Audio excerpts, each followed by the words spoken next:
सियोन वू के सोते समय कंबल खुद ब खुद सरक जाता है। वह उठने ही वाली है लेकिन कोई उसे बिस्तर पर धकेलने की कोशिश करता है। वह शैतान आदमी उसका पिता है, गांगू। दूसरे व्यक्ति की शक्ल में वह अपनी बेटी का चेहरा देखकर छूता है। मेरी बेटी कितनी बड़ी हो गई है। उसके बाद वह चला जाता है। हालांकि अगले दिन ऐसा लगता है जैसे कल रात तो जो हुआ उसे भूल गए। वह उसे देखकर मुस्कुराता है। लोगों को जो हैरान करता है वो उसकी माँ का अजीब व्यवहार। उनके मुँह में खाना ठुसा हुआ है। वह अपने बेटे को भी वही करने को कहती है। मना करने पर वह खाना जमीन पर फेंक देती है। वह पागलों जैसे व्यवहार कर रही है जिससे हर कोई हैरान हो जाता है। हालांकि शाम तक वह सामान्य हो जाती है। वह कहती है कि आज सुबह वह घर पर नहीं बल्कि कहीं बाहर थी। आखिर कौन सी बुरी शक्ति इस घर में मौजूद है। यह परिवार कुछ ही दिनों पहले इस घर में रहने आया है। आधी रात को उन्हें पड़ोस से एक अजीब शोर सुनाई देता है। अगले दिन खिड़की के पास एक मरी बिल्ली पाई जाती है। पिताजी पड़ोसी से मिलने जाते हैं जहाँ कत्ल खाने जैसी बदबू आ रही है। पड़ोसी उन पर कोई ध्यान नहीं देता। पुलिस को बुलाने के अलावा पिताजी के पास कोई रास्ता नहीं। लेकिन अचानक उनका पड़ोसी अच्छा दोस्त बन जाता है और उसका घर भी साफ हो जाता है, जिसके कारण पिताजी डर जाते हैं। जब उनकी बेटी सियोन नहा रही होती है, कोई दरवाजा खटखटाता है। दरवाजे पर धूल को पहुंचते हुए उसे अपनी छोटी बहन दिखाई देती है, लेकिन उसकी नजर एकदम अजीब है। वो कहती है कि वो सियोन के द्वारा घर में सबकी हत्या करवाएगी। अपना शरीर पोंछने के बाद सियोन वो को तुरंत यून जो दिखाई देती है, लेकिन यून जो कहती है कि वो अपने कमरे में थी। वो पिछले कुछ दिनों से अपने परिवार के बारे में चर्चा करते हैं। उन्हें लगता है कि माता पिता पागल है। ठीक उसी समय उनके पिता कमरे में आते हैं। उनके हाथ में एक चाकू है। वो उन्हें मारना चाहते हैं। सियोन वो अपने पिता को धक्का देकर वहाँ से भाग जाती है, लेकिन वो अचानक उसके सामने आ जाते हैं। वो सियोन का कॉलर पकड़कर उसे नीचे फेंक देते हैं। सियोन वो जमीन पर गिर जाती है और बेहोश हो जाती है। यून जो खुद को छिपाने का मौका पाती है। कोई आवाज ना हो वह कोशिश करती है। उनके पिता को गुस्सा बढ़ जाता है और वह हथौड़ा लेकर उनकी तरफ देखते हैं। सियोन वो जागती है और जोर से अपनी बहन का नाम चिल्लाती है। तुरंत उसके पिता उसके पीछे दिखाई पड़ते हैं। जैसे वो उसको मारने वाले होते, यून जो एक फ्राइंग पैन उनके ऊन पर दे मारती है, लेकिन उन्हें कोई चोट नहीं लगती। अचानक नीचे से उनके पिता की आवाज सुनाई देती है।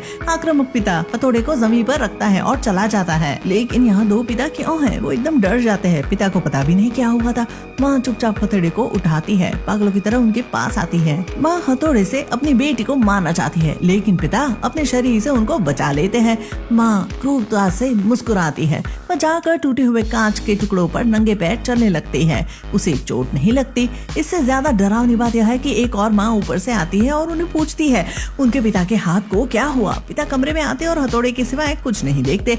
ये सब क्या हो रहा है? पिता अपने छोटे भाई को फोन करते हैं, जिनका नाम है जुंगसू। वह एक पुजारी है। वह भूत भगाने में माहिर है, लेकिन एक मामले में वह एक अनचाही स्थिति में फंस गए थे। भूत भगाने की प्रक्रिया में पीड़ित की मां ने रुकावट डाल दी थी। जब पीड़ित प्रेतात्मा के नियंत्रण में आने ही वाला था, पुजारी ने उसका हाथ पकड़ा, लेकिन आखिर में वह उसे बचा ना सका। वह उसकी मौत के लिए खुद को दोषी मानते हैं, इसलिए अपने भाई के अनुरोध पर एक बार तो वो मना कर देते हैं, लेकिन जब उन्हें बुरा लगता है तो वो उनके घर आने का फैसला करते हैं। सारी कहानी सुनने के बाद वो सभी को एक ही कमरे में साथ सोने के लिए कहते हैं, ताकि अनचाही स्थिति से बचा जा सके। वो पड़ोसी के घर जाते हैं, जहाँ से अजीब शोर आता है, लेकिन वह पड़ोसी का मृत शरीर सड़ चुका है। देर रात वूजोंग अकेले शौचालय जाते हैं, जिससे प्रेतात्मा को एक और मौका मिलता है दूसरा वूजोंग पैदा करने का। वो पुजारी को चाकू से मारना चाहता है, लेकिन पुजारी पर भगवान का कवच होने के कारण वह नाकामयाब होकर चला जाता है। सब कुछ उनकी योजना का एक हिस्सा है। अगले दिन वो बीती रात की वीडियो सभी को दिखाता है। वह दावा करता है कि कोई बुरी ताकत है जो रूप बदलने में माहिर है, उसे घर से निकालने की जरूरत है। हालांकि क्योंकि यह उसके बस की बात नहीं, विदेश से एक दूसरे पुजारी का संपर्क करता है मदद लेने के लिए। वह कहता है पुजारी उसे ले जाना चाहता है, इसलिए सभी को गोदाम में रहना पड़ेगा और चारों ओर क्रॉस बनाने होंगे। सजाने से पहले वह अपने भाई को बताता है कि प्रेतात्मा सियोन वू के शरीर में है, क्योंकि पिछली रात उसने सबके पानी में पवित्र जल मिलाया था और सुबह सिर्फ सियोन वू ने वो पानी पीने से मना कर दिया था, इसलिए पिता को उस पर नजर रखनी होगी। यून जो क्रॉस की तलाश में बेसमेंट जाता है। अचानक एक छाया गुजरती है और चिमनी का दरवाजा धीरे से खुल जाता है। लाइट लुप लुपाने लगती है। लकड़ी का घोड़ा लगातार बोलना शुरू करता है। उसी पल उसी चिमनी में फेंक देता है। चिमनी में आग लग जाती है और वो जलकर राख बन जाती है।